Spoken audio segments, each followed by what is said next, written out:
Why am I buying HBAR over Ethereum? The answer is very simple, because much like how I don't want to own any Bitcoin, I also don't want to own any Ethereum because I just believe HBAR has a lot more room to grow. And of course, nothing I say is financial advice nor a guarantee. But here's the thing. If HBAR were to go to the price of $3, let's say, that right there, considering current circulating supply, market cap would be around $113 billion. Now, that's approximately around a 48x from here. So for simplicity's sake, let's say it's a 48x. Now, on the flip side, if we take a look at Ethereum, if Ethereum were to do, let's say, a 48x from here, at that point, market cap, considering current circulating supply, would be around $15 trillion, and the price at that point would be approximately $127,000. I mean, you got to think about this. First of all, a $15 trillion market cap, that's way out of the question, especially during this bull run. I mean, come on. You take a look at the GDP of the UK back in 2022, was around $3 trillion. That year also, the GDP of Canada was around $2 trillion. So is Ethereum reaching like those crazy heights during this bull run realistic? No, I mean, come on. And again, at that point, price around 127 grand, that's kind of insane. Now, could Ethereum go to like the price of 10,000 during this bull run? Hypothetically, I think so. Not financial advice, but again, over 120,000, that's just a little bit too much. The way I take a look at it is this. If I only have one shot, quite essentially, let's say I can only put all my eggs into one basket for this bull run, Ethereum or HBAR, hands down, I'm choosing HBAR because just think about this logically, right? What's even more likely to do, let's say, over a 10x during this bull run? Hands down, it's HBAR. It's still at a much lower point than Ethereum, even though it's not a small project by any means. It still has a lot more room to grow. I'm not interested in these antiquated dinosaurs that pretty much are kind of left behind in the times, because not only is Ethereum, not a good pick for me right now, years ago, fine, but not right now, because not to mention it's, high position, so to speak, in terms of market cap. But even besides that, I think Ethereum is kind of antiquated, sky high gas fees. It's arguably not even scalable. Complete caca nonsense, even despite having amazing layer 2s out there. I still think it's not that great, arguably. Now, granted, is Ethereum going to disappear off into the abyss? No, I don't think so. I still think it's going to grow because, you take a look at the number of fans, the hype, also the Ethereum ETF. Of course, those are bullish factors, but I think HBAR just has a much better hypothetical upside for me, at least at this point. And I'm just a bigger fan of what it is in terms of its fundamentals, because keep in mind, HBAR is the native cryptocurrency of the Hedera Hashgraph network. Now, the special thing about Hedera Hashgraph is that it actually doesn't utilize, blockchain. Instead, it utilizes something called a DAG. Now, if you actually spell it out, a DAG is DAG. But besides that, this stands for Directed Acyclic Graph. Now, what is the benefit of something like this? Because some people, they may think, okay, it's kind of caca, man. Why not just use traditional blockchain technology? Well, here's the thing. A DAG, it's typically a lot, more scalable, typically faster, and also it usually has improved data storage as well. Furthermore, it typically, has reduced energy consumption as well. So I really love that when it comes to what a DAG is all about. Now, just to emphasize what I mean by this, for instance, if we take a look at Hedera, per transaction on average, consumes less energy than Ethereum, Polkadot, Algorand, Avalanche, Solana, the BNB chain, and many others, which I find very impressive. Those are top-tier projects right there. People often consider them amazing. They like to rave about them, but you take a look at, Hedera. Man, it's just simply so energy efficient. I really love that. Now, to harp on the scalability aspect of this, we take a look at, for instance, Hedera's native services reliably scales to 10,000 transactions per second and beyond, making it very scalable, far more scalable than a lot of the competition, right? You have to really consider that. A lot of people out there, they like to say that, oh, wow, HBAR, it's this caca high project. Well, no, I disagree. The statistics, they don't lie, and it's very impressive.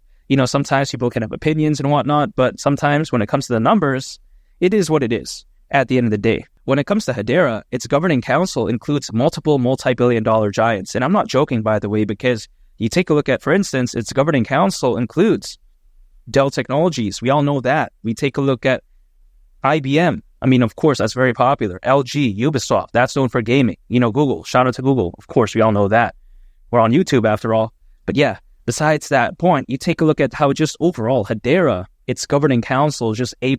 It's so amazing. It just almost feels like this is such an amazing project, at least for me. No one has to follow, what I'm doing when it comes to HBAR. But again, really, when I take a look at this, I'm just like, wow, I can't believe that sometimes. But it is real. So yeah. Now, also, let's take this into consideration. When it comes to Hedera, it has amazing use cases, like, for instance, solutions for stable coins. That's becoming very popular. A lot more stable coins are popping up. Also, on top of that, you take a look at for auditing carbon markets and traceability. That's amazing. Furthermore, we take a look at it has functional use cases like for payments. This is amazing because the payments market is currently valued at over $2 trillion as we speak. So that's insane. Also, on top of that, you take a look at use cases for DeFi. Now, decentralized finance is what it stands for. And this is going to be so massive for the future of Hedera because you take a look at the DeFi market, it's predicted to be worth over $200 billion by 2030, according to Grandview Research, which is insane. That's bigger than some countries' GDP. Not to mention, it also has use cases for NFTs. Now, again, according to Grandview Research, there's a lot of potential here. But before I get into that, sometimes people like to say that, oh, wow, NFTs, they're done, they're caca, it's no more. But I disagree because, again, according to Grandview Research, also by 2030, the NFT market is expected to be worth over $200 billion. So yeah, that's insane. So when people like to say, oh, wow, NFTs, they only revolve around Bored Apes, mutant apes. Oh, this is caca, man. Like, you take a look at Hedera having a use case for NFTs. Who cares about that? Well, I think this could be so huge for its future because once the wave for NFTs and also once the wave for, DeFi comes back again, guess who's going to be there to catch the wave? It's going to be amazing projects that have solutions, quite essentially use cases for that. So I don't think it's bad at all. And you got to think about this, right? NFTs, they're going to have much better use case than just like, Bored Apes or mutant apes, even though in the past that did gain a lot of popularity for that. I think better days are ahead. Also, we take a look at it has functional use cases for decentralized identity and even decentralized logs as well. So yeah, it's not short of any use cases by any means. I think Hedera is a very complete project. But of course, I do want to mention decentralized identity real quick because if you actually take a look at this market, it's actually amazing in my opinion because people often like to say that, no one really cares about that. But you have to think about this. The decentralized identity market is expected to be worth over $100 billion by 2030. And yet again, none other than Grandview Research. So man, Hedera again pretty much ticks all the boxes in my opinion. So when I take a look at HBAR, it's a no-brainer pick for me. I think it's much better than Ethereum. I would really love it, as just my pick because I don't get why people like to get into Ethereum. A lot of my friends, they have to say, yeah, we're all in on Ethereum, all this type of stuff. But it's like, dude, come on. A lot of influencers out there, they like to say that, yeah, they're all in on Ethereum, on Bitcoin. But if they have like millions of dollars, then okay, I kind of get it. But if let's say someone has nowhere near that much, what is like a 2x, a 3x, a 4x really going to do? That's just the way I view it. Now, this is just my opinion, my perspective, not financial advice. But if let's say I don't have nowhere near that much, of course I'm not going to touch that. For what? If I got in like 10 years ago to Bitcoin, sure. But it's a different time. It's a different environment as of right now. So, of course, I'm going to adapt to a new environment and take a look at projects that I still think have a lot more room to grow. Even if, let's say, I was given like $10 million, why would I put any in Bitcoin or Ethereum? If you really think about it, because for what, man? I'm in the world of cryptocurrencies to get hypothetical gains. I'm not looking, again, for dinosaurs. I would allocate all towards altcoins. That's just my viewpoint, though, because that's just the way I feel about it. Now, some people out there, they may think that HBAR at the price of $3 is some crazy pipe dream, but I disagree because, again, just like I mentioned earlier on in the video, if HBAR were to go to the price of $3, at that point, market cap would be around $113 billion. So it's not bad.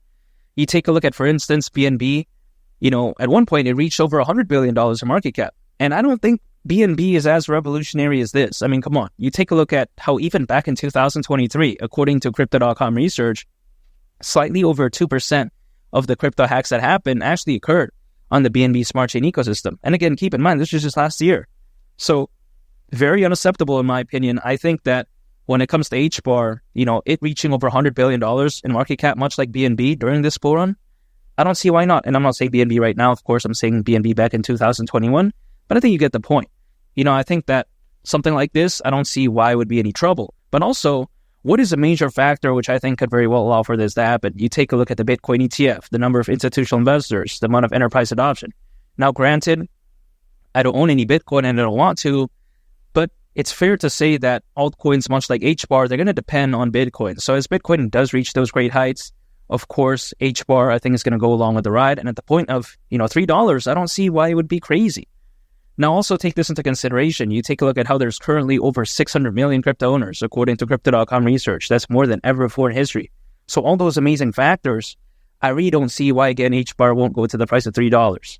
And also on top of that, not to mention, what is my buying strategy? Dollar cost averaging, just acquiring, holding, and just waiting, because I think around a year from right now, things could look so different. You take a look at how, historically speaking, altcoins, they typically peak as a worst case scenario around 18 months after a Bitcoin halving event, which would mean around October next year. Now, granted, could it happen sooner? Yes. But if, let's say, it happens as a worst case, fine. I'll accumulate more because I think HBAR is such an amazing pick for me. I would much rather prefer it over Ethereum. I think HBAR is the winner here. It's a no-brainer pick for me. And at the price of $3 during this bull run, that wouldn't surprise me whatsoever. And make sure to subscribe if you gain value from this video. I'd greatly appreciate it. It's only the captain. I'll catch y'all on the next one. I'm out. Peace. Bye.